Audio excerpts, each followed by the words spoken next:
Greetings, fellow Earthlings. This episode of Cosmic Creatures centers on the trauma associated with having an encounter with the unknown. It's created by experiencers for experiencers. My guest, Deborah Dunn, has had her own encounters, as have I. I know how it feels to experience something so profoundly overwhelming. I know how it feels to be doubted, how lonely it can feel, and how much I would have appreciated some wisdom from a mental health professional to guide my recovery. If you're wrestling with the aftermath of an encounter with a UFO, non-human intelligence, the paranormal, or any form of unknown phenomenon, this episode is for you. You are not alone. You can heal, and you can become stronger than you ever thought possible. I promise. This episode is unique in that the interview you're about to see was filmed just over a year ago in Deborah's home state of North Carolina.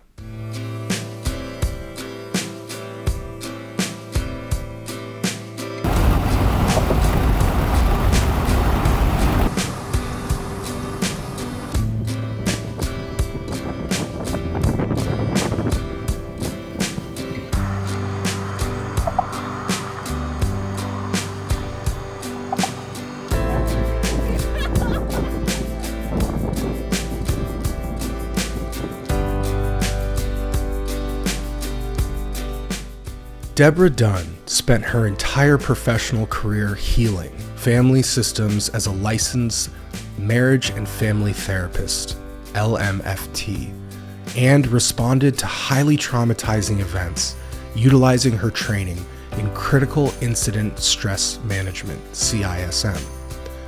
Deborah was on site the day of the Virginia Tech shooting. Deborah was on a dredge boat in the wake of Hurricane Katrina. Deborah has written many books and continues to practice into her late 70s.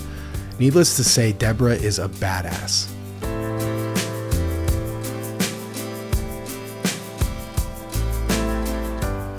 Deborah was a gracious host and even painted the light entity that I encountered, which now hangs in the background of my Cosmic Creatures home studio.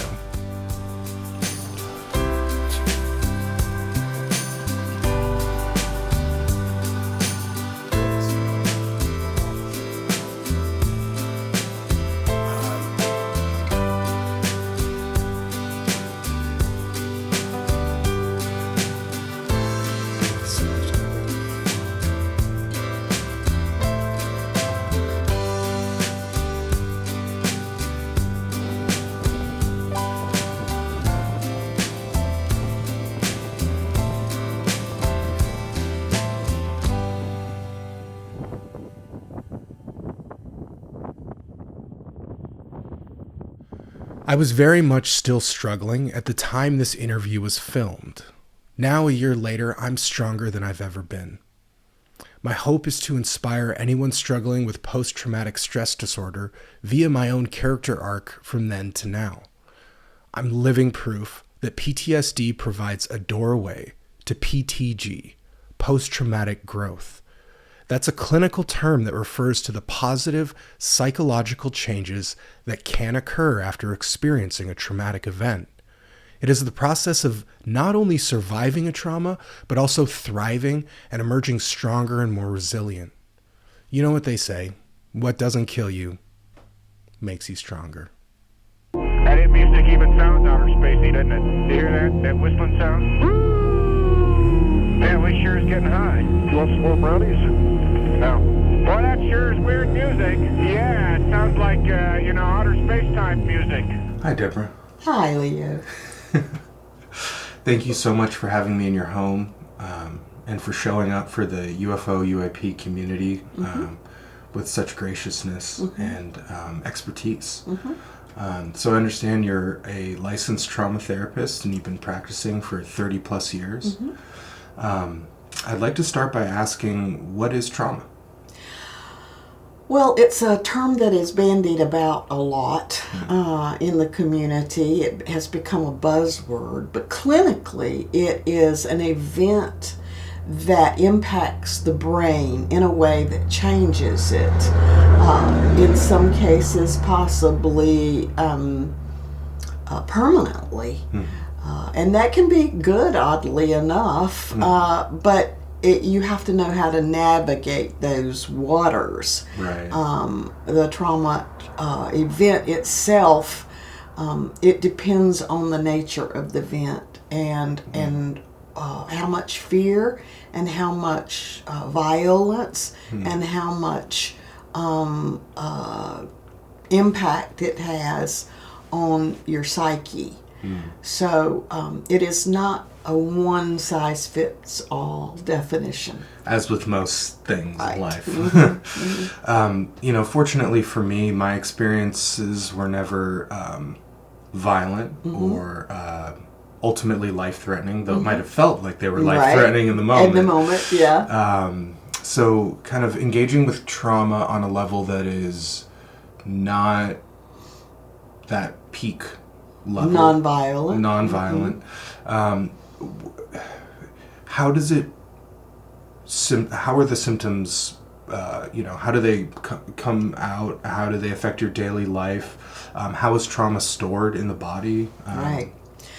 Well, I wrote a whole book about it, but I can condense it in a paragraph. And what it does is it stimulates our body's natural fight or flight response. We have a primitive part of the brain. Right, the limbic system. The limbic system, but the amygdala specifically, which is a walnut-sized portion of our brain at the top of our spine and back here in the deepest part of our brain, and we call it our lizard brain. Right. Yeah. Or the reptilian brain. The reptilian brain. Yes, exactly. That goes back evolutionary back to the thousands and thousands of years when we were barbarians living in caves and being chased by lions and tigers and bears, oh my. Right. And it is still very strong because it's been programmed for many, many thousands of years to respond to any perceived threat as being life-threatening, and it kicks into high gear. And whenever we emanate the symptoms, because this amygdala reads our eye movement, it reads our breathing, it reads our energy field, it reads everything, and it stores the event that we've seen in our brain for easy access, kind of like when you have a file open on your computer and you leave it open, you just minimize it, and all you have to do is touch the computer screen and there it is. And that's what the amygdala does. The rationale of the amygdala is that it wants you to remember so you won't put yourself back in that situation again. It's kind of like, danger, danger, don't danger. Eat the rotten berries. Exactly. Don't, run. Yeah. That thing's going to eat me. That's exactly. Yeah. So. And it's also about stimulating the fear all over again so that you will take action. But there are 3 components to fight or flight, and one of those is freeze. And oddly enough, 80% of the population in the present danger will freeze. And that's one of the reasons so many fire victims perish, is because they freeze and they don't know which direction to run, so they just stand there and freeze and everything collapses on them. So exactly. So we play dead, we freeze, and everything stops. Our executive function stops, our normal everyday function starts functioning. And so in a normal situation, after we've had an acute visual trauma situation, the normal symptoms last for about 3 weeks. They can be nausea, a lurchy feeling when you remember it, excessive rumination about it, it being the first thing you see when you lay down at night, anger, agitation, distraction. I was easily startled. High, startled, yeah. The least little thing makes you... I was always looking up. Always looking up. Tired, fatigue. That certainly was sleeplessness, or sleeping too much, trying to forget about it, over medicating. Everything sort of stops. And as you're frozen in this moment, this is true of acute grief, acute trauma. Everything just sort of stops, and you stare off almost in a disassociated state, perhaps. You disengage from people. All the things that are healthy, you tend to, avoid. Yeah. And that is where knowledge is power. Because if we take the knowledge of how to override our primitive brain, and that's what we have to do. We have to take action to override our biological response to trauma. So will that resolve itself on its own? Is that something that you have to work at? And you mentioned 3 weeks being the average time to sort of process. Is that 3 weeks of intensive work, or is that just 3 weeks of disassociation?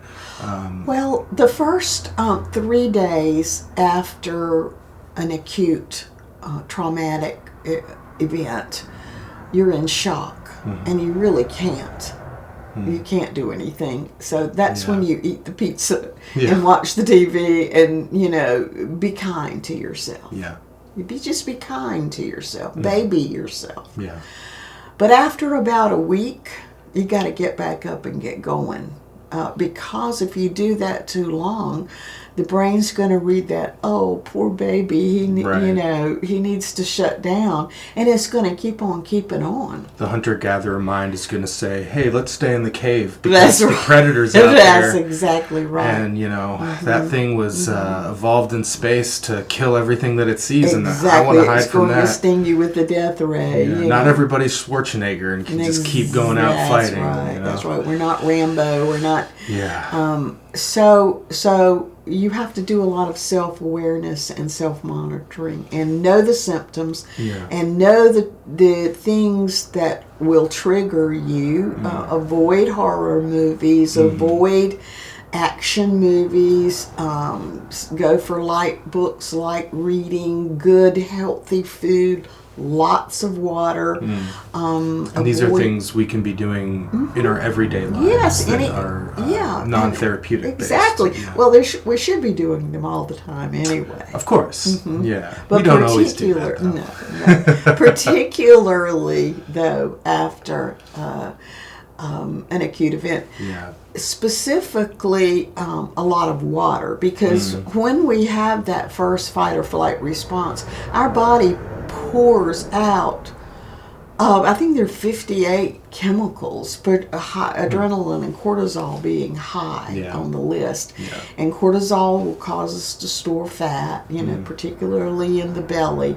Adrenaline is like battery acid for our muscles. If we keep, looking for the high-risk situations, then we're going to burn out really fast. Yeah. And unfortunately, in a PTSD, there's two responses. People either become addicted to the high-risk adrenaline, combat veterans want to go right back in there and relive it, or they numb out and shut down and don't want to live at all.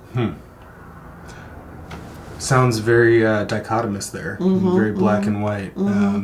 So trying to stay in the gray area of recovery, one thing that you mentioned earlier and that we've spoken about in the past is post-traumatic growth, which is actually a feature where you're able to enhance your mental health after having a huge life stressor event, such as witnessing a UFO or a UAP, or anything anomalous, really.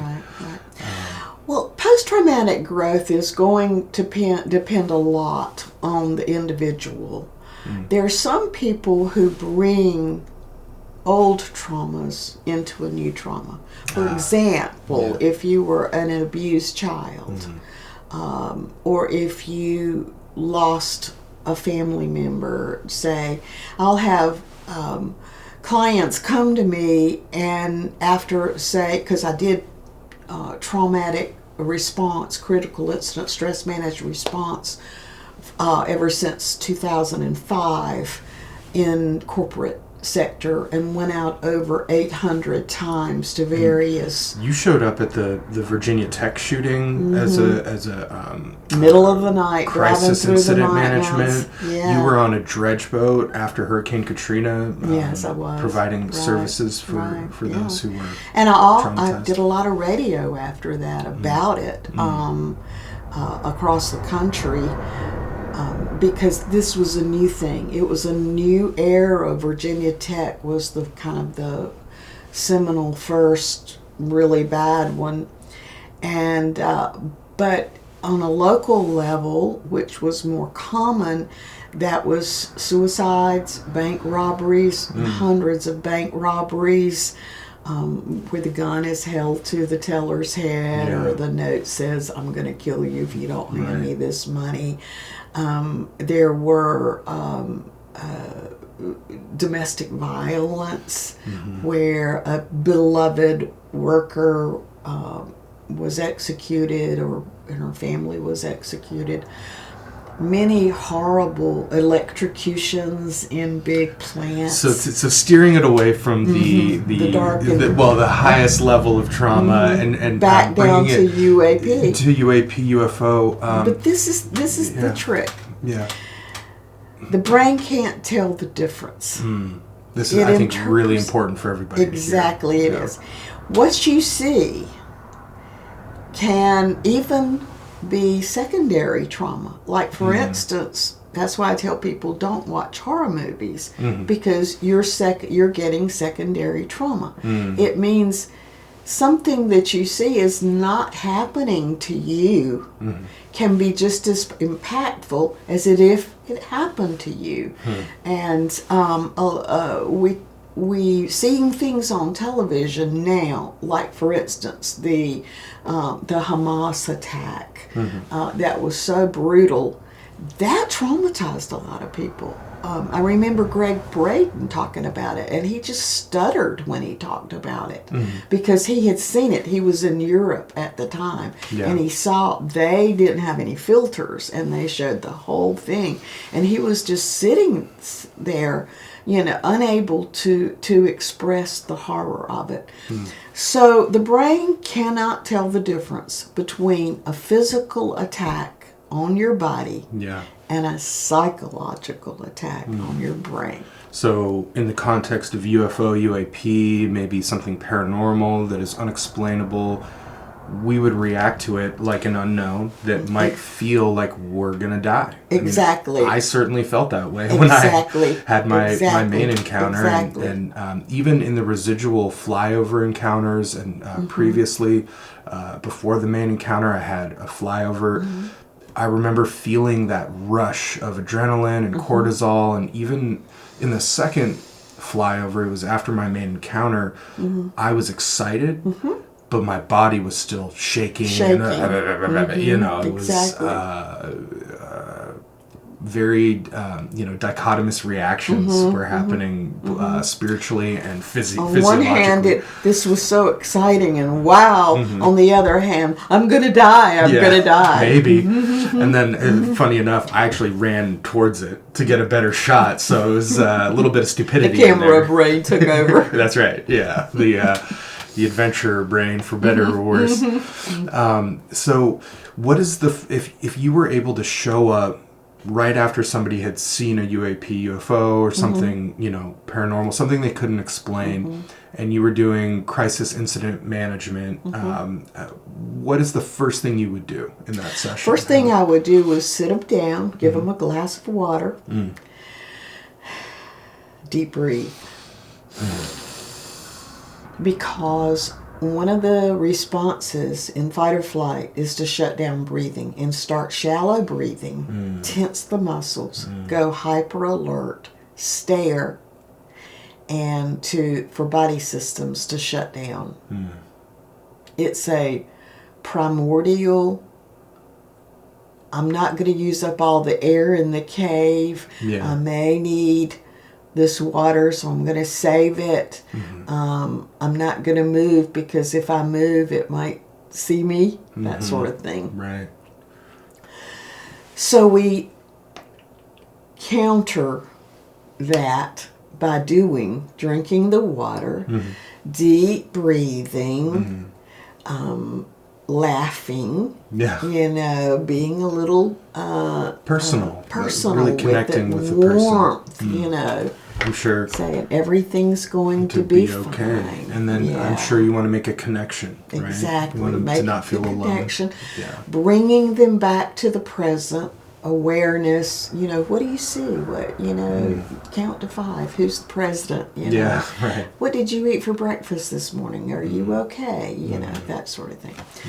So bringing them back in the moment and getting them to focus on the now instead of what just happened.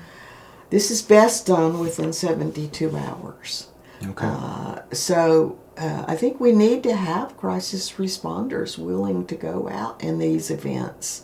I wish the companies would recognize that hire us to do this, recognize this is a valid thing that is needed.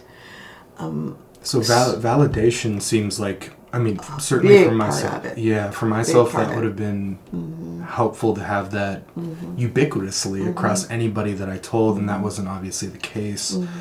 But I will add one thing, that critical incident stress management is based on a model of asking questions that get the person to what did you see, what did you feel, where were you, tell me what you did then, and how do you feel now? Because what causes post-traumatic stress disorder is when you get hung in the shock phase. And then that energy stored in the body. And it just regurgitates over and over and over again, and you stay in the shock phase and get hung. The critical incident stress model is designed to move you into the processing stage where you're actually able to talk about it, remember it, and then de-escalate your physical response to it.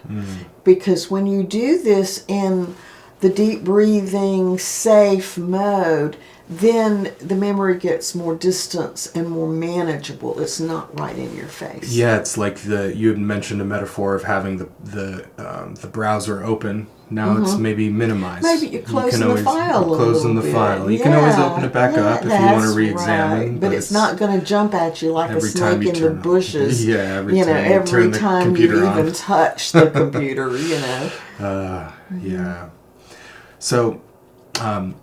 So ideally, you would have a critical stress management.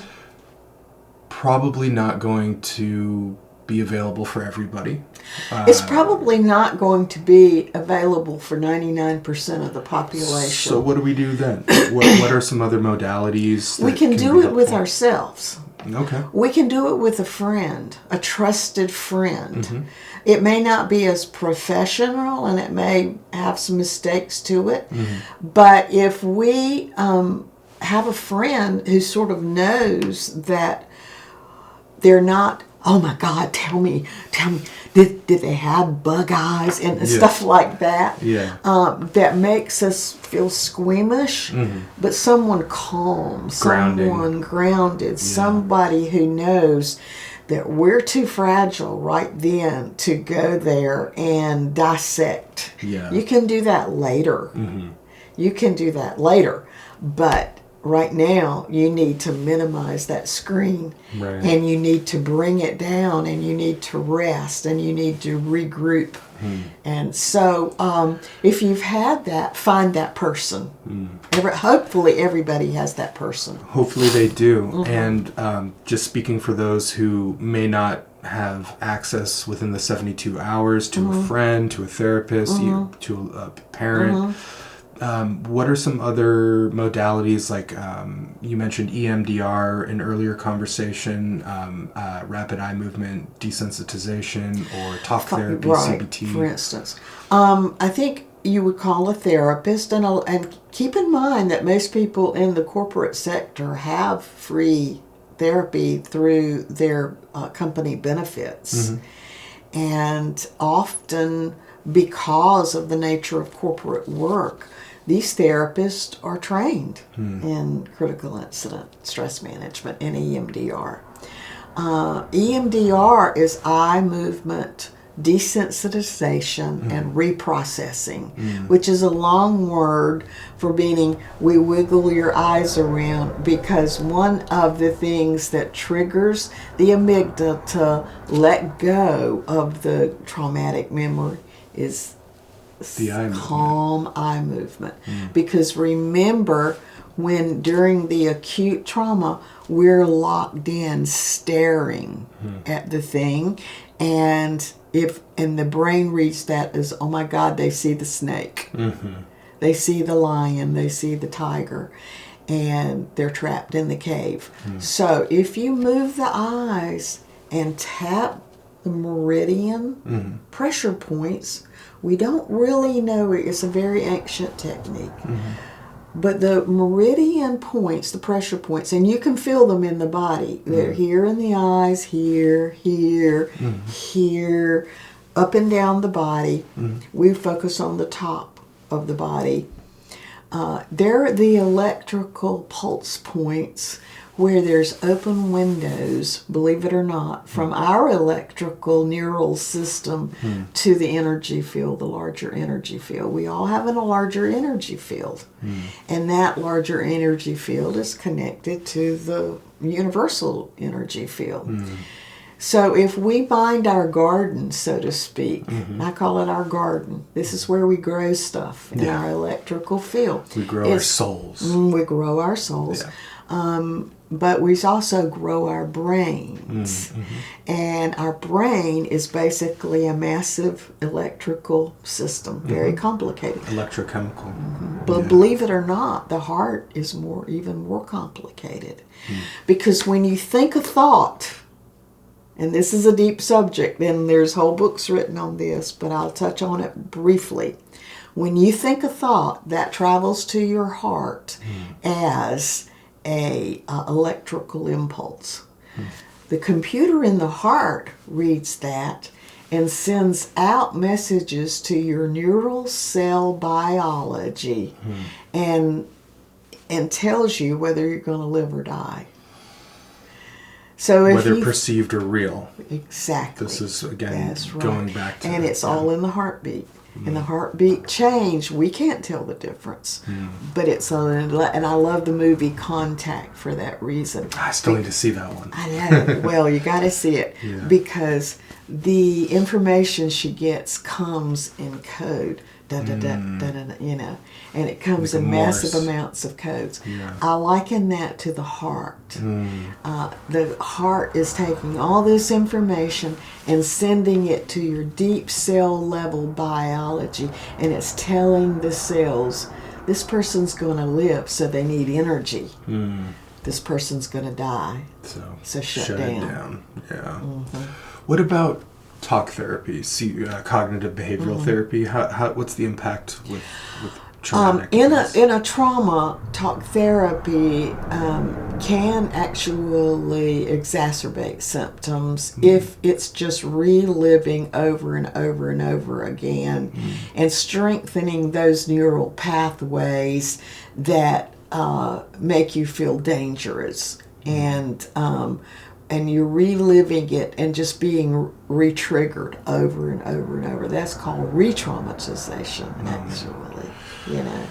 A good therapist will help you process it, but they'll also reframe it.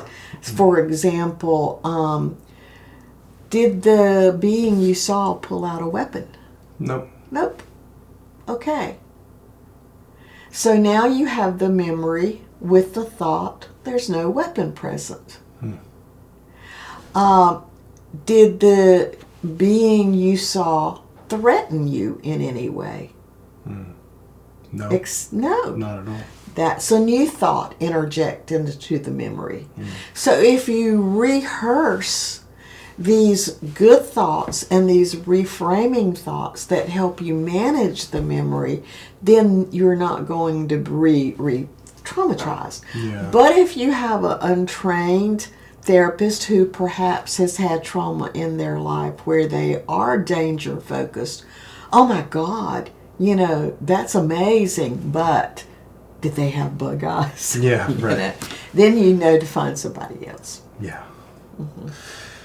So, I definitely sought a community or to be heard in the days and months and almost a year now after the encounter. I quickly found, though, that not everybody was safe to talk to. Right. And that there was a certain way to talk about the subject of UFO, UAP, or anomalous phenomena that is appropriate. Right. What are some of your recommendations on how to connect with people? Because community is so important in Right. recovery. Tell the story slowly, first of all. Find your person and tell it as logically and as, you know, you don't want that. Yeah, I did Which that. we blurt. I did that early on. I Right. was motor mouth and And that's just trying to get it out. And there's no blame and shame in that. Yeah. That's a natural. We're just vomiting up what we saw. Sorry, let's stop just for this. Okay.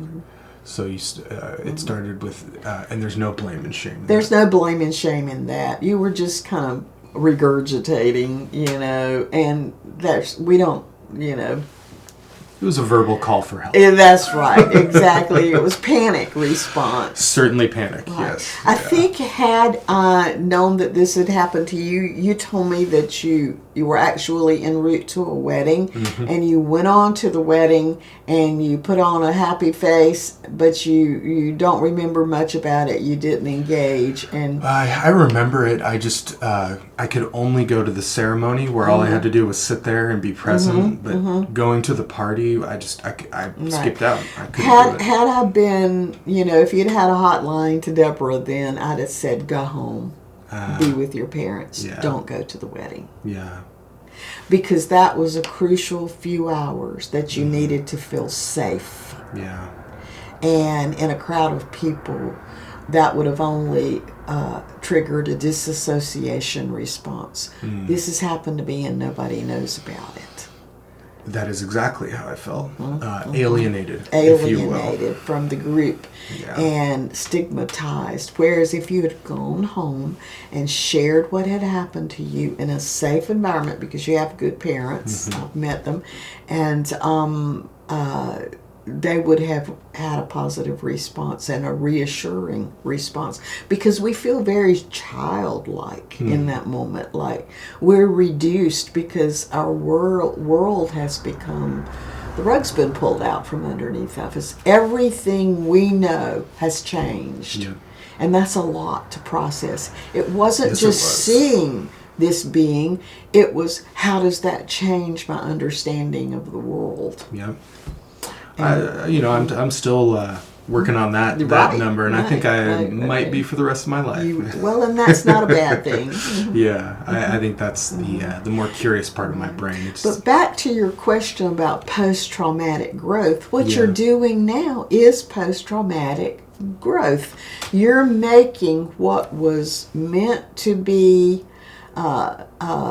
in terms of your body response, a negative thing, not that the being intended negative, but could have been a negative thing. It was interpreted from the the primal part of the brain, the limbic system, as a potential threat. Right. And you could have kept reinterpreting in that way and just gone out and eaten pizza and stayed in your room and slept all day. And I tell people, when you quit functioning normally, that's when you need help. When you quit paying your bills, when you quit because the world's ending, Well, those things did happen. But Unfortunately. And the growth part is that I'm here now. You're here now. Yeah. And you're doing something positive with it. And that's a big function of resilience. And I wanted to go back and illuminate that a little bit more. We all bring resilience, different levels of resilience, based on our genetic structure, our training, the parenting we had, if we were verbally abused and shamed and told we weren't telling the truth. Say, for instance, if we were abused in any way, if we were called names, told we were stupid, that sort of thing, that grinds down resilience and creates anger, and anger is not necessarily healthy resilience. Resilience is what we call the bounce back factor. It's how to be hit and shoved down, and how quickly you get back up, and not only bounce back, but you bounce higher. I love that opportunity. I am, like you said, I'm very lucky to have been born into a really supportive household. I'm a millennial, part of the gold sticker generation, and I was told I can be whatever I want to be. Be whatever you want to be. Here I am, being what I want to be, and I do want to maybe give some space to those who are not given that level of support and good parenting, which unfortunately is a big part of the trauma, the world population. 10,000 children a year are badly abused, and victims. 3 millions in America or mistreated on some level. 10,000 of those horribly. So that's a big sector of the population. So what do they do if they're experiencing this and it seems to grind their life to a halt, and they're not able to have the resiliency or maybe even financial support to be able to push through that life stressor? Is there anything beyond therapy that can be done, or if you have damaged psyche or low resilience, if you seem to just cave at the least little shove, blow of the wind, how to build back resilience. And that's going to be found in support groups. And you and I are in the initial phase of even talking with a bigger, and we have hopes to maybe create these support groups across the country, where experiencers can gather together and not just, oh wow, look at this, but let's talk about how this is impacting our life. But how does this make you feel? Right. And it doesn't have to be clinical. It can just be that soft, warm, fuzzy place where we can go to, where people get us. Yeah, where it's doesn't have to be clinical. I don't want to lead support, clinical support groups. I just want everybody to have their tribe. And their family that understands them and how big this is in their life. And as an experiencer myself, and we've already covered that part of it, I struggled with that for a few months myself, because I live in the Bible Belt, and I was very nervous about sharing. But it was first with my husband, who was we've been married 55 years, so we're, he's my rock. He's your rock. He's my rock. He's wonderful. And he's not going to go out and look for, he's a man of the earth, very concrete, black and white. And I've needed that because I'm the, I'm the bird that's flying off the rock, You're creative, yeah, as well as a creative, scientist. right? You're I'm creative. an artist and a Yep. writer, That's right. And but he knows that about me, and he knows that it's always led to good things and adventure, and or either a course correction in life. And that's another thing I want to say about these sightings, that you can use them in many ways for course correction in your life. I certainly did. You did, because if it leads to self-analysis, if it leads to what is the meaning of my life, if it gives you a broader picture and a sense of, oh my goodness, it's more complex than I thought it was. The universe is not as simple as the next high or the next meal or the next good time.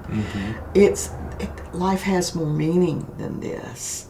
And it can become transcendent. Yes. And that is the ultimate post-traumatic growth level that you want to get to, is transcendency. Not back to your old self, but a newer, better version of yourself. A newer, better version, and surrounding yourself with people who are also looking to do the same. Exactly. And reinforcing that behaviors. And wouldn't it be mentality. wonderful if that's why they're showing up now? That would be wonderful. Switching gears into a little bit of a cautionary tale. Obsession over the topic. Exactly. Going into rabbit holes of YouTube conspiracy videos and, people who are potentially using the topic of the unknown to spread disinformation or, have financial gain, self-benefit. Charlatan is the term you like to use, and I think it's accurate. How impactful is that on mental health after you experience something? Very, because we already know that particularly creatives have ADHD symptomology or bipolar, mild bipolar, or they have mood disorders already, which is not necessarily a bad thing. There's not as much stigma to that. It's just the creative brain. And I personally believe that UAP may be finding these people because there's something different about our brain. I know that brains are being studied at the Monroe Institute about that, and they're finding anomalies in the brain that make creative brains more ganglia for receptors for external information, insight, intuition. They're getting their information from possibly 6 senses as opposed to the normal 5 we experience. So I have ADHD, so I would fall into that category for sure. It may be that we have the receptors that other people don't, and that's why they're able to communicate with us, draw us to them. It's our there's been a book years ago called The God Gene that found groups of people that that faith was and hope and belief and a belief in a higher power or a supernatural and I don't like to define that for anybody. We all have our personal but I think quantum physics is now showing that yes, there is a higher power. We don't know what it is, and that the universe was created. It wasn't, it just didn't happen by accident. So if we're in that web, of communication and we're open to it, of course it's going to cause us the woo-woos, that's how to cause it. Of course it's not going, because we're, I think the books Harry Potter, he called them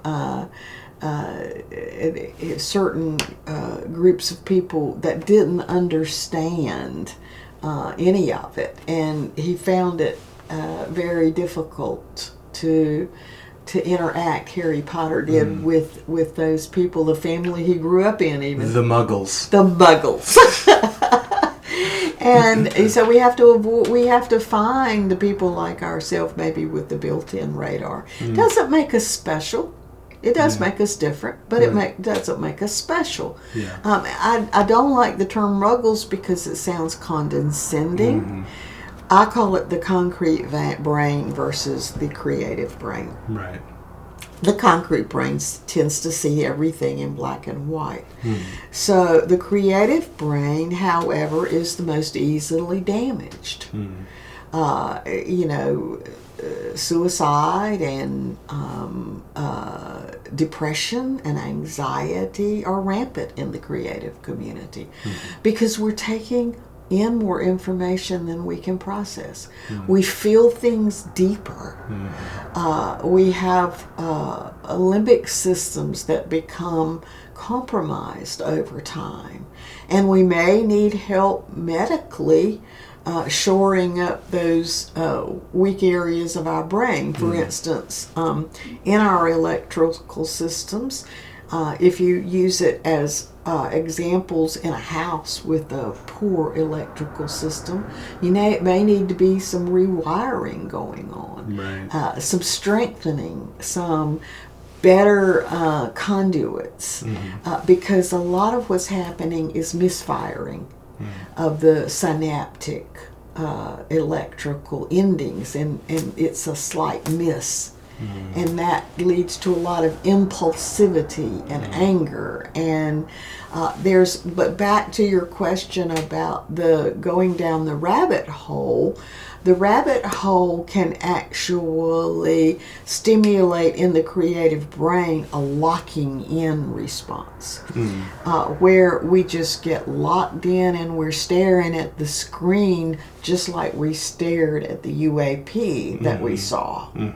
And we just reinforce continually that locking in, not coming up for air response, and blocking out everything else that doesn't stimulate that part of our brain. Right. So, like bill paying. Yeah. When I was in a more destabilized place right after my main encounter, and I was questioning the nature of reality and who's lying and who's telling the truth, and I started to absorb all the content that I could around the subject. It instilled a lot of fear. It did. And it wasn't always helpful for my basic functioning. Exactly. I found that I needed to avoid the more dramatic channeling and psychic predictions about what's going to happen. Conspiracy theories, the government, the CIA. I needed to avoid that stuff. Not only was it not science-based, that's where the charlatans like to hang out, because it's not data that is verifiable. Yeah. Anybody can pretend to be channeling, right. Somebody from the Pleiadian... or to have a Pleiadian star system, or to have, insider knowledge of this special access program, and the CIA is doing mind control, and they're remote viewing you, and they're, tapping into your brain. Which, I do want to just, we don't know. We don't. I don't, and not to fluff conspiracy, but also not to dismiss it, because there is a possibility that these things are very much happening. And I mean, we Exactly. do have some knowledge of, the Stargate program. This is, these are real things.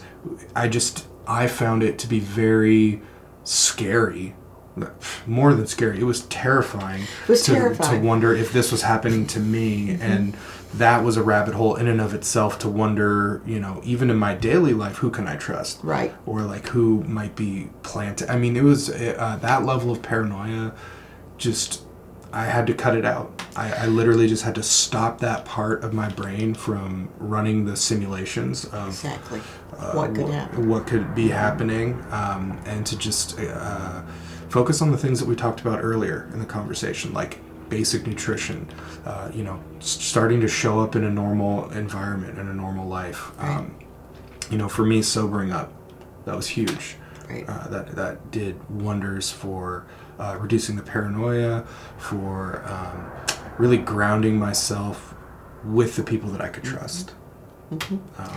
Well, if you understand that the antidote to control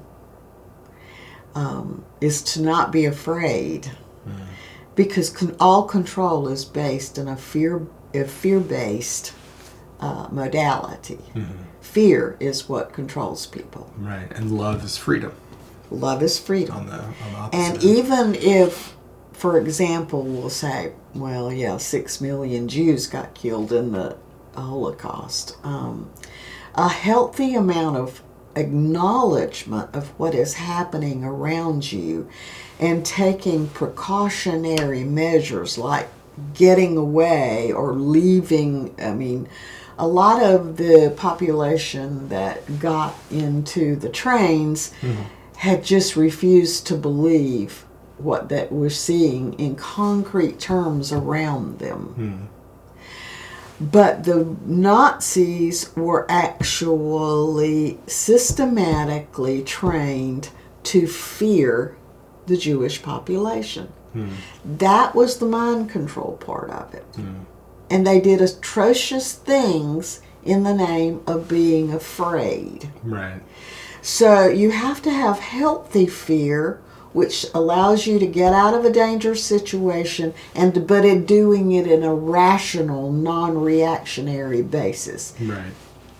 Precaution is what we call it. Yeah, the caution, the skepticism to be able to interpret things with your own internal compass, but then not to hide behind the fear of what might be happening so much that maybe you freeze up in that trauma Not response. to bathe and shower in it every day, Which is hard. It's harder said than done. Because stick to the concrete, stick to what you know, stick to rationality and skepticism, and embrace the unknown, but don't feed, the old proverb of whatever you feed is what's going to control you. And if you feed your fear, fear is going to control you. Stick to the people that you can trust and that you love. Eat a good diet, exercise, Right. hopefully get help if you can Right. from a Right. trained therapist, Right. and some of the modalities that we talked about earlier. I'll give you a perfect example. Precaution would be to stock up on food, stock up on water. I did disaster work for years, and I would teach communities how to prepare locally for disaster. But don't go out and buy all the toilet paper. I'm still processing COVID, please. It's not, no, just kidding. But that's precaution versus a fear-based reaction. Right. Right. So if we were in a clinical setting and you were coming to a close with a UFO, UAP, paranormal experiencer, and in session you wanted to kind of wind things down, how would you close out the session? What are some final thoughts that you would have? Well, the first session, we say in therapy, the first task in a first session is to build trust and relationships so they want to come back. So you would say the words that, how was this for you? What worked for you? Is there anything about this that made you uncomfortable? What resonated with you in this session? What helped? What didn't? And so you want a therapist who is adaptable to what you need and doesn't just already have a pre-programmed, this is what you need, and I'm your little God, and you got to do what I say do. You know, you want to build relationship and trust and mutual respect, and you want to be. I'm a strengths-based therapist. In other words, I like to focus on a person's strengths as opposed to their weaknesses. Once we say, okay, what has worked for you in the past? Does going to church work for you? Does. But then I'll prescribe things like, okay, you really need to eat your vegetables during this time. Drink a lot of water. You need to walk your dog. You need to surround yourself with loving people. You need to lay off the, horrible TV. And, maybe you need a little mini vacation. Go to the beach, go to the mountains, take some time to regroup, and then come back and see me next week, and we'll talk about some of your thoughts, and we'll maybe go and look at some of the things you need to unpack from the past that may be muddying the waters, because what we know about new trauma is that it causes old trauma to resurface, particularly death and loss. I'll have clients who come into me and say, I saw this UAP this week, but really what's bothering is my dog died. And I'm not really over that. It came on the top of other things. Gotcha. So making sure that in that first session, you're really establishing the connection and the trust. Exactly. Being a safe person. Being a safe person. And being neutral, not trying to define or overreact to what was seen. Believing the person that is their reality. And it's not I wasn't there. I didn't see it. Yeah. And I think that's where being an experiencer myself, there is the opusnetwork.org, by the way, which very much has a panel of therapists who are experiencers. You can look at what they do. Yeah, actually, I watched that panel that you sent me. It was super helpful. Yes, it is. It is. So you don't want a therapist who's going to re-traumatize you because they're so, oh my God. Yeah, define quickly, something as a hallucination maybe is probably the knee-jerk reaction for some more traditional therapists. Maybe might be the right way to talk about it. So if you're looking for the right therapist and you're having to vet therapists, would you recommend, it seems to me that you would have to ask in that first session, what do you think about this? What do you think about this? Yeah. A good therapist will say, it doesn't matter what I think about this. It's what you think about it. That's very important to know. Wonderful. But I think there's a component to this where we want desperately, and we had this discussion last night, we desperately want people to believe us, confirm us, validate us, and say, I believe you. A good therapist will say, I believe you saw something. I don't know what it is. Right. So maintaining that neutrality, and also not undermining the person who's suffering with that. Exactly.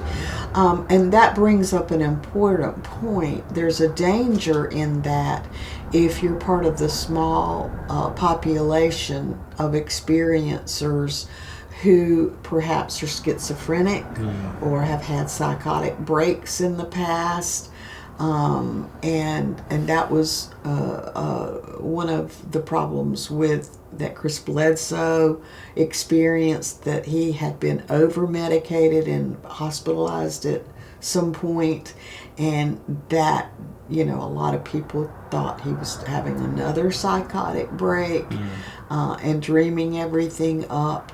So the data actually suggests that most experiencers are not, very few of them are mentally ill.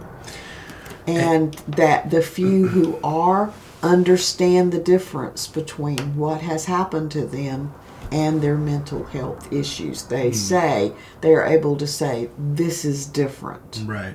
And I think something that's incredibly beneficial these days, modern technology of a cell phone camera. Exactly, to validate. Right? And that was something that was huge for me. Yeah, I've never had, I'm thankful to say that I've never had that level of, I'll cut that part.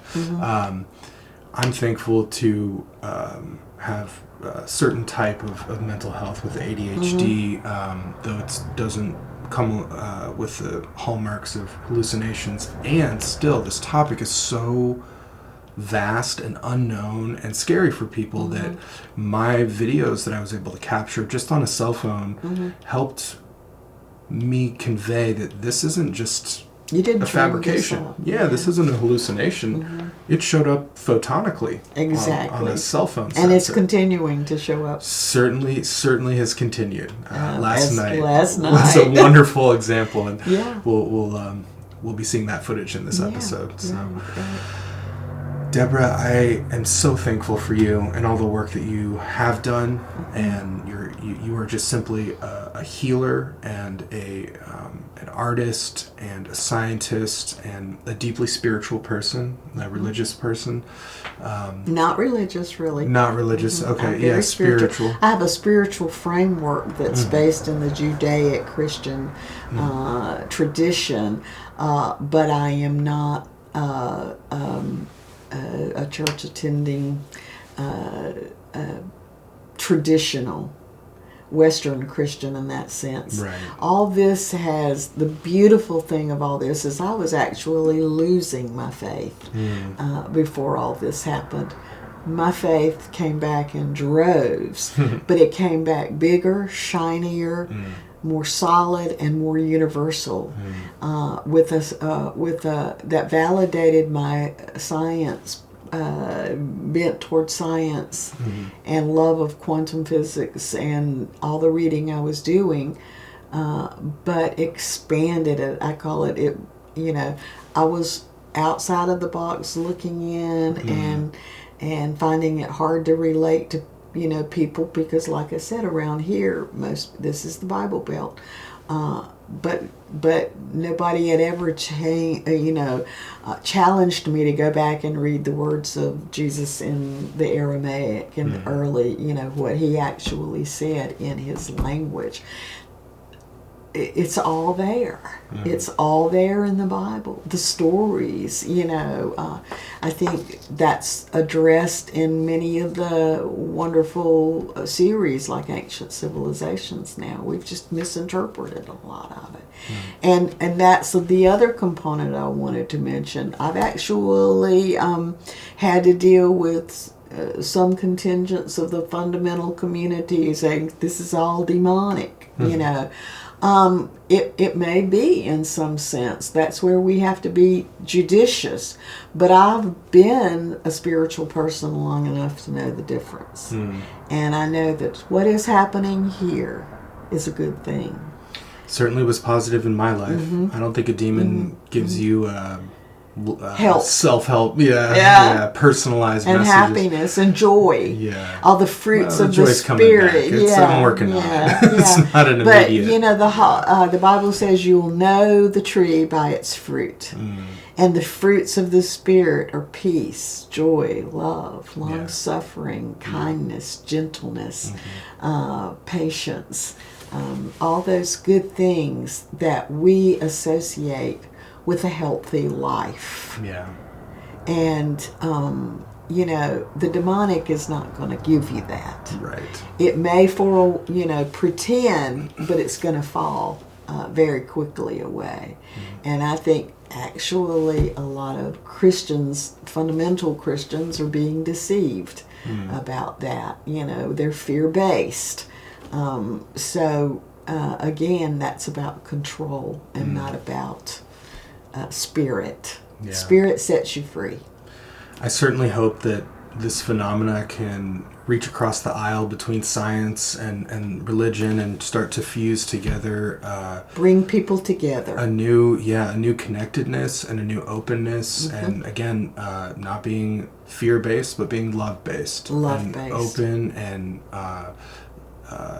allowing for the freedom of conversation and asking what-if scenarios so that we can push things in a non-zero-sum way and move towards positivity and the light and discovery. Right. So stay in the light. Stay in the light. Deborah, thank you so much for your time. This has been a wonderful interview, and I really think that many people who are potentially suffering from their experiences will have an immense benefit. So, and I hope it bleeds over and generalizes into other traumas in their life too. Yeah. And I do want to mention that I'm kind of reconsidering going back into private practice, but at this point in time, I'm not in private practice. So, but if anybody wants to email me and get sort of a guidance and direction, those links will be on your website. Yeah. And we'll see where this goes, because my love-based approach to the world is, if my work is desperately needed, then I should put myself out there. Well, thank you so much for sharing and distilling your wisdom here so You're that it can welcome. be disseminated. God bless. God bless. Yeah.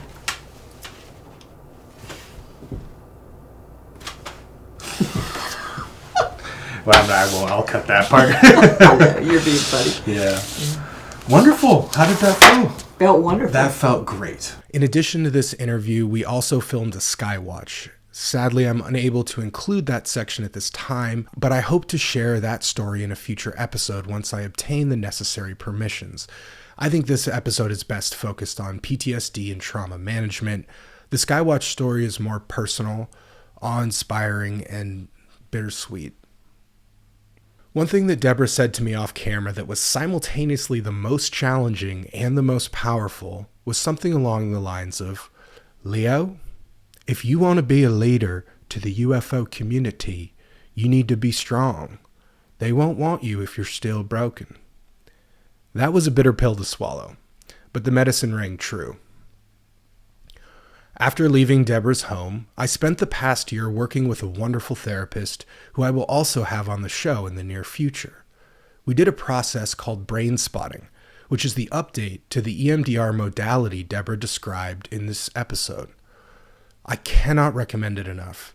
It involves discussing trauma, noticing where your gaze tends to rest as you revisit the distress, then fixing your gaze in that one location. You simply listen to binaural music, essentially constantly shifting stereoscopic music from left to right, which reconnects the left and the right hemispheres of the brain, effectively rewiring the traumatized pathways. To anyone struggling with PTSD or trauma, I give it 11 out of 10 cosmic stars. No other therapy I've done has provided lasting benefits like brain spotting. I firmly believe everyone deserves to try this new and highly effective modality. In addition to therapy and brain spotting, I exercise 5 days a week, eat healthy, limit social media, limit drugs and alcohol, and make sure to get plenty of sleep. I've channeled my fascination bordering on obsession with what I experienced into this channel you're watching now. And on a personal note, I hope this episode can be of service to the broader UFO and paranormal communities. I hope it inspires growth and validates the traumas associated with the ontological shock and resulting paradigm shifts after a traumatizing experience. I am living proof that PTSD and trauma can be alchemized into PTG, post-traumatic growth. You are not alone. You deserve support and healing, and with it, you can become stronger than you ever thought possible. I promise. Because we found ships are on the scales last night. Because we groups are snow. What? The sailor boats. Yeah, they are showing. That's not so wet there. And then the ships are on the last of you can see back.